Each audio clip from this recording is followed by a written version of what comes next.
Maswerteng hapon po mga ka-STL. Narito na po ang resulta ng STL Bataan para sa araw na to, second draw, March 23, 2025.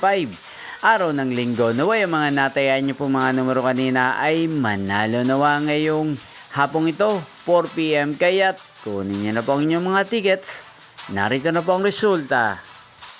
Ang mga numerong ninalo sa STL Bataan ngayong hapong ito, March 23, 2025. 4 PM, second draw result, 18 at 36 in exact order. Sa lahat po ng dumaya kanina sa STL Bataan para second draw ng 18 at 36, congrats po sa inyo, panalo po kayo. At ngayong hapong ito sa STL Bataan, natin pong i-shoutout si Kuya Sumeng ng Bataan. Shoutout po sa inyo Kuya Sumeng, sana po ay manalo rin ang mga numerong tinatayaan nyo sa STL Bataan at sana'y nasa mabuti po kayong kalagayan. Gain din po sa lahat po ng mga taga-Bataan dyan, shoutout po sa inyo. Sana isa rin po kayo sa swertehin ngayong hapong ito sa STL Bataan. Inyo pong napanood ang resulta ng STL Bataan. Magkita-kita pong muli tayo mamayang alas 8 ng gabi dito po sa channel na to. Again, thank you for watching.